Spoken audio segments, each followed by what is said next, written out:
Hi, this is John Pettigrew, and you're listening to Talking Through My Hat, a podcast that explores bookish businesses, the fantastic people who create them, and what those people have learned. I'm a hat wearer, a recovering editor, and the creator of Futureproofs, enabling editors and authors to work better online. To find out more, visit wearefutureproofs.com or follow me on Twitter at John_Pettigrew.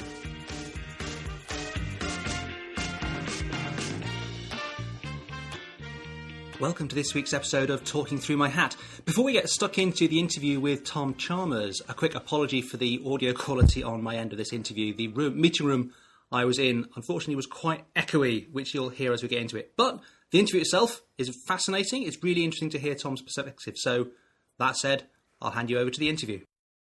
Welcome to Talking Through My Hat. Today I'm talking with Tom Chalmers, founder and MD of Legend Press Group of publishing companies, which he started back in 2005 when he was in his mid-20s. Not content with that, he also founded IPR License, which is the first fully transactional rights marketplace in publishing and is now owned by the Frankfurt Book Fair. Welcome to Talking Through My Hat, Tom. No, great to be here. Thanks for talking to me. Yeah, pleasure to have you.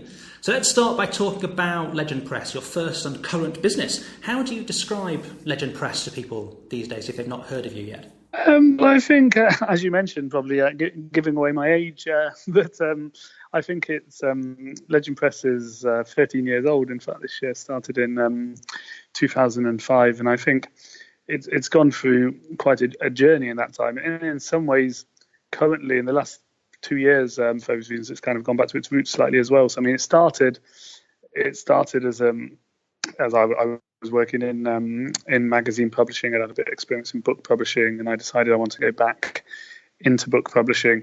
And I actually had an idea for a short story collection when I was standing on the end of my road then in the Sheffield in Stoke Newington, and kind of had this idea of having kind of stories from each person's head around me, which sounds slightly psychopathic, but in a literary way, and kind of decided to do that on the side of my job, and that without going too far into that, enjoyed that experience, and decided to take the jump and quit my job and go full time, and then launch a novel list, and then Legend Press then. The aim was as a dynamic kind of fiction publisher, maybe giving a platform to people that may not otherwise be able to get one, while still being quite commercially focused, and obviously as a business and selling books. Yeah. And then over the last 13 years, then we've got involved in lots and lots of different projects, and actually, which partly led to the Legend Times Group. But then since then, kind of, especially this new strategy we've launched in the last 2 years, kind of really going back and building that list as a kind of platform producing fiction publisher. Mm-hmm. Cool. So you took that interesting strategy to start with, that you kind of were doing it as a side project rather than kind of going straight full in. Why did you make the decision to kind of initially, found a company, and then that crucial decision that this is actually it, this is my career now, I'm going to commit to this? Yeah, I don't know. I mean, it sounds. I mean, I actually also mentor businesses and have the business to us. And when I talk about those kind of stages, they kind of sound like huge decisions. But at the time, it was almost like a stream of consciousness process that I kind of thought that, I had the idea for the publication. I kind of thought, well, what? So as I often say, sometimes not knowing any better is a good thing. And I kind of thought, well, why? I have some of the skills in terms of kind of typesetting production for my magazine job, and why not kind of give it a go? And if it if it all goes wrong, I'm just going to have a big credit card bill, and I can kind of get on with my career. And then I kind of went onto a company's warehouse and thought, just set the company up. I had a dream. It was called Firefly Press, and then found that name was taken, and then I kind of decided on something that I kind of came up with the name Legend. I thought it wouldn't be available, but something kind of creating something a bit permanent and just kind of making a mark however big, and it was available. And naming can be hard, can't it? You have these pictures in your head of what you want it to look like, and then that it's been taken, or something's too close that's there already. No, definitely. I mean, having started other businesses since, and it's amazing the amount of time sometimes we've had long-winded conversations involving various people about what we call it, and then we usually go back and call it what we first thought of anyway. Names like good guide. Yeah, no, exactly. I guess like books, how coming up with book titles. Yeah. So after you sort of started out with your first collection and then some novels and stuff, you started, as you said, adding some imprints to do slightly different things, and then you branched out completely and did IPR license as a whole separate business. Why did you find yourself doing that? Yeah, well, as you say, I mean, always found with with Legend Press, partly out of necessity because it's hard. It's a tough business model when you don't have funding. To get involved in lots of different projects. We did various, we did a project with the Arts Council, ended up becoming a self-published book from NGP. We did a book with a Moroccan royal family to create a book on Morocco that ended up becoming a Legend Business series of business books. We started to do some things in non-fiction, a cookbook, which became the non-fiction company. And then IPR kind of came about because I was asked, in fact, through the people I worked on the Morocco book, I was asked to be on the board of a company that specialised in patents and trademark licensing, trying to get a platform to do it.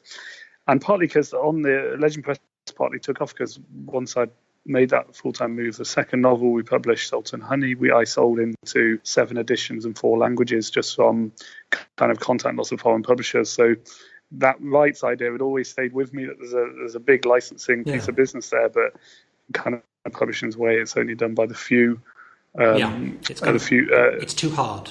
So it doesn't happen as well as it should, No, exactly. And, to kind of democratize that, is that a word? But to kind of bring that in, to kind of create, a more level playing field, that there should be a platform that kind of, that everyone can put their rights on and find them and license. And kind of once entering onto that, that kind of became I didn't necessarily want another business at the time, but that became, obviously, it became kind of a huge thing. We started working with various people, we got funding into it, and it became a whole kind of new business experience for me as well. So that kind of lasted from 2012 to 2016. And then it was a point of thinking, well, actually we kind of made an initial impact, but in order to get that long-term placement in the industry, and publishing is a very conservative industry, it needs kind of a long-term home that can do that while that kind of culture builds up. So the time to move it on, and Frankfurt bought it and are taking it forward. So it was a very interesting experience. Learned lots from it as well, that kind of from on a business level too. It was it was a good experience to have. So you're happy being a publisher now, or do you kind of miss the dynamic startup-y, software-y, rights, legal excitement side? Yeah, a mixture. I mean, it gave me a certain insight into that software side. I mean, I have on the side of the publishing businesses a project bubbling along that's a kind of around marketing and content creation, and AI, which is a whole big thing on the side. So that ticks my box. Yeah. And I think it was interesting to come back in 2016, and what I did was analysed each of the businesses in turn and decided to take them, isolate them, and look at them individually and decide what does actually a successful company in that specific area look like. And kind of from that, and that process probably took a while, 3, 4, 5 months, and then looking at it was kind of absorbing in information, looking at lots of other companies, looking at lots of opportunity examples, and kind of came up with a picture, but specifically for 3 of the companies in the group. So Legend Press, which is as the fiction publisher, Legend Business, which is the business list, and then New Generation Publishing, which is a self-publishing business. And for each of them, for Legend Press, kind of saw that the opportunity is, one, we need to kind of reach a critical mass, and we saw a good number of titles is around sort of 60 to 70 a year, and at that point we're only doing 15 a year. We've done 30 last year, 45 this year, and we're going to do 60 next year. So quite quick growth, and various, also looking at the way we deal with content within that, the way we actually reprint books or find organic books, and aligning that with a more of the realization that actually we're so reliant on a diminishing number of conversations in publishing that it's all about kind of small or large, but multiple pockets of revenue in different places to kind of spread your bets, because it is a bit of a betting business. And that led to kind of looking at kind of horizontal growth. So we launched distribution in the US, in Australia, in India, signed up various sales reps in different territories, built a licensing network to kind of create that small hub here in the centre, and kind of reach building that platform out. So still taking that perspective you got from the IPR years, I guess, by the sound of it, taking that rights approach rather than being very focused on one thing. Yeah, it was kind of having those lots of different pots. I mean, I think one of the things I'm kind of proud of at IPR is the sheer kind of slightly crazy enormity of the idea of thinking, well, it's just me, I'm going to start something that's going to change the way licensing's been done for the last kind of 400 years, and how hard can that be? And to take a little bit of that spirit into the other businesses and think of, well, actually, what do I want each of them to be? If I, hopefully they'll be going on long after I'm no longer around, and what's that kind of unique thing it could be. And also we had a lot of conversations in the office, and one of the things which again is some learning from businesses that we, as a business, I felt like we were battling very hard at things we could have little impact on. So battling at certain accounts that were always kind of necessarily too small to be taken seriously, or battering away at getting reviews in certain places, and actually thinking, well, what we should be doing in the office is the stuff we can actually have a real meaningful impact on, stuff that we can actually excel at and do well, and anything else, why not just either don't do it or outsource it? So just find kind of, So as you think about kind of the next 5 years, what do you think about to ensure that, Legend Press is still around in 5 years? And how about, the next 50 years?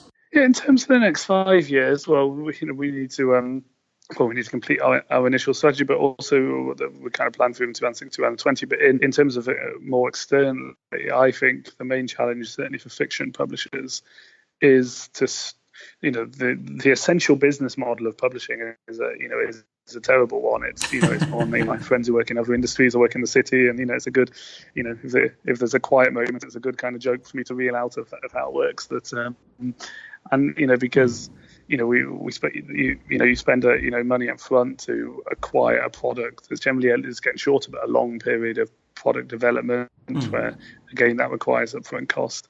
You then produce this product out into the market. Again, you'll then have to wait 90 days or however long to get payments for it, and even those payments you receive will tend to be on sale or return terms. So you've only really borrowed that money for a period of up to 18 months. So in theory, you shouldn't spend any of it. So you're looking at, from signing up that book through to that end of sale and return window, probably 3 years, sometimes longer. Before you should actually, all the cost is up front and spend anything. So and added to that, the majority of books don't make money. It's the ones that do that carry the others back to the kind of gambling thing. So I think the challenge, and having said all that, rather than sound negative, in the last 18 months, it's been widely reported, print book sales have rebounded and gone up. So I think there's some stability coming back in the market. But I think publishers need to find the way to extend that business model. So whether that's publishing in more formats, republishing books, maybe repackaging more, because ultimately the consumer now is only bothered about the now. It's only bookshops that are bothered about pub dates. It's not the actual end reader. So can you do more kind of formats? Audio's growing area. Is there something to do there? Is there licensing, which we mentioned? What are these pots of revenue that you could plot along that whole 3-year map that actually means you start to get a return and quicker on the investment in that product? There was a conference, it was an IPG conference, was that a year or so ago. Nicholas Lovell did a talk. He wrote the book The Curve, and he talks about this kind of thing. It's about this pricing and how, when you produce a product, why does publishing produce a hardback and a paperback and that's it?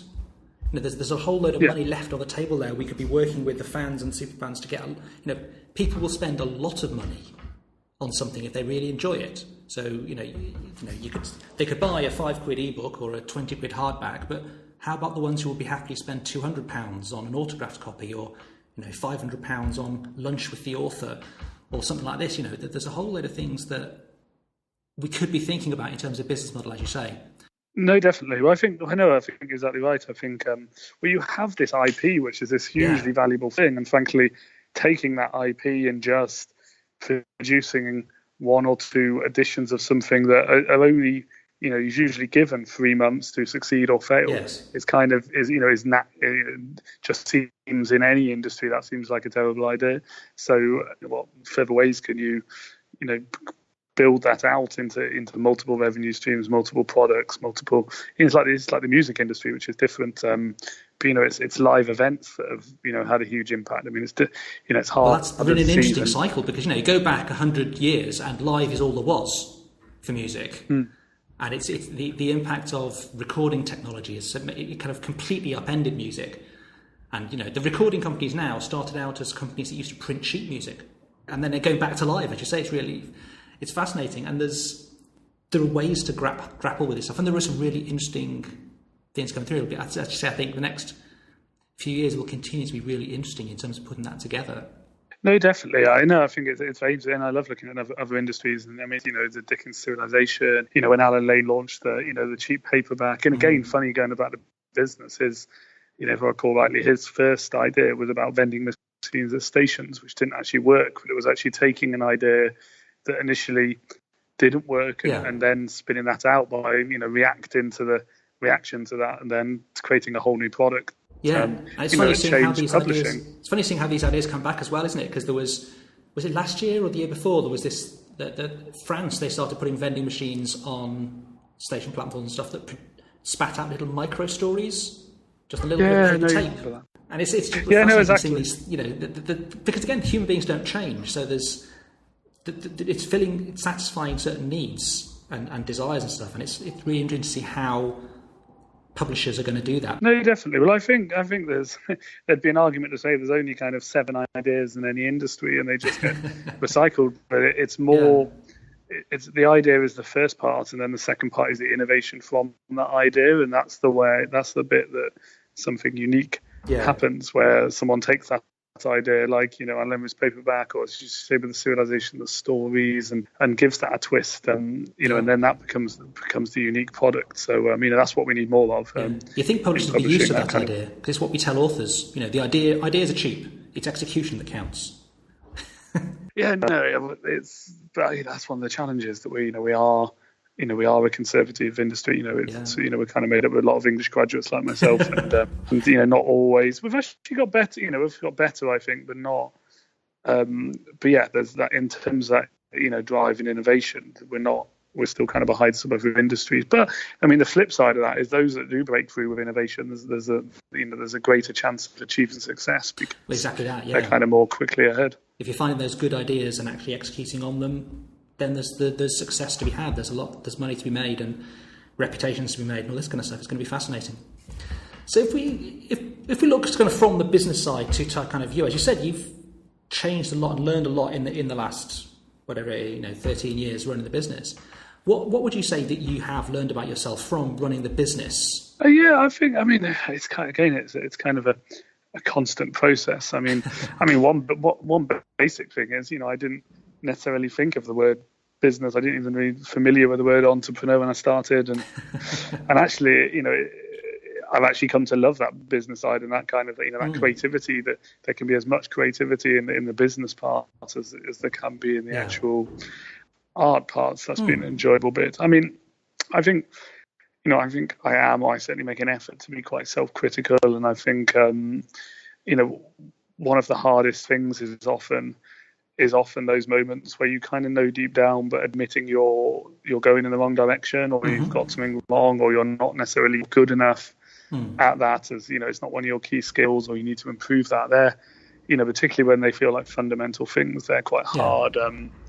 They're quite hard moments to take and accept. And so I think I've learned over time to try and be honest with myself with the things I'm good and bad at, or things I need to improve at, and work on them, and try and focus on my kind of key things that I think I can add most value and be good at, and the other bits try and get someone to do it who has more skills in that area than me. And I think the second point is you start out by yourself, and then you find you're managing people, building a team, and then that's a whole separate bit where you're kind of reliant on the sum of people in the business, and you have to put down what you have to put as much time into others as you are your own work, and and different people react in different ways to different things, and so that's been an interesting side as well, that kind of management side too. Yeah. Do you think that was particularly difficult for you because you were relatively young, founding the business, hiring a team, because you hadn't had a chance to practice it kind of beforehand? Yeah, I mean, probably to a degree. I mean, in some ways, maybe that means you learn quicker or find your own way quicker rather than following in others. But on the other side, I'd barely been managed, never mind managed anyone, and then suddenly I'm running a company and recruiting people and and trying to build that up. So I think there are probably skills I could have learnt. I would have done things differently. But then often. Even in terms of staff, it's often we've found it's people who've come in, often usually with some experience that's helped, but at a point where they can still take on, and it's not as different across different people, but generalizing, they can take on ideas and change quicker, kind of find this kind of small company, more entrepreneurial atmosphere easier than people maybe who've kind of have a long background at the same place and have to completely adjust. So I think. It's the same. It's the same on both sides. Experience definitely helps, but so does the ability to be able to find your own way. Yeah, great. So what is it? As you say, it's a thing that we end up learning. It's hard, and we've got to be honest with ourselves and this kind of stuff. What is the thing that keeps you coming back every day to the business to add one more day onto it? Yeah, no, it's a very interesting question. It isn't, partly maybe, it's not linear, partly it's a passion for it. I guess it's always, it's kind of always wanting that kind of next stage, really. I mean, there's times I've wondered, running a business, even when I mentor business, I say, don't pretend that, it's never going to be easy. The story, the autobiography always sounds great at the end. Yes. I made a whole lot of decisions and it turned out well, but actually, I've had lots of, times when, you wake up in the middle of the night and you're stressed by something and you're in there thinking about it and you've had 2 hours sleep. But I still find when I walk over that bridge in London to the office, I'm still kind of fired up for that day each morning. And I've often questioned myself to think, well, which is a good thing about publishing. It is kind of a passion business. And it is. And, I still have enough moments and I'm still close enough to that start where, if I'm suddenly find myself, I've traveled more in recent years, in kind of India or China or in a certain meeting like with the government or in, talking about creative industries or in something, I still have that thing where I think kind of, how the hell is this happening? I kind of just, standing on the end of my street, Stoke Newington, and this is, I have a lot of stress, but, I've got many stories of being pursued by the Queen's corgis around Buckingham Palace, meeting prime ministers, and stuff that never would have happened otherwise. And that kind of, you kind of think, well, I wouldn't change that. So that continual experience, I guess, pushes me across into kind of coming in each day and giving it my best. Brilliant. Well, thanks very much for Tom. That's a great story to end with. Thank you very much for your time. No pleasure. It's been great to talk to you. Thanks very much to Tom for that interview. I can certainly relate to quite a lot of his stories there, particularly things like, this feeling that you're starting something almost by accident and feeling your way through it. He was discovering new imprints and whole successful businesses along the road as individual products and problems, steer the direction you take. But coupling that with the need to reflect on what you've done and rationalise where necessary, using data and market comparisons to make some of those hard decisions you have to do.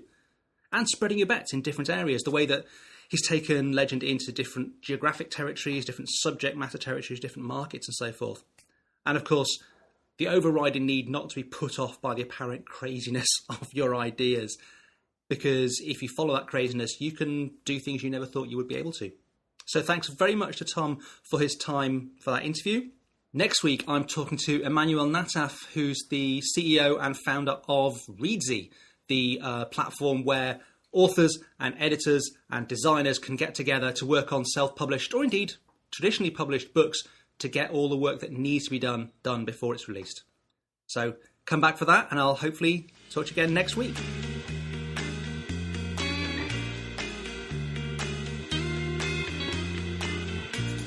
This was Talking Through My Hat, a podcast by John Pettigrew, founder of We Are Future Proofs. Please let me know your thoughts by leaving a review at Apple Podcasts or by commenting on the website, myhat.wearefutureproofs.com. You can subscribe to this channel at Apple Podcasts, Spotify or wherever you get your podcasts. Our theme music is from hooksounds.com.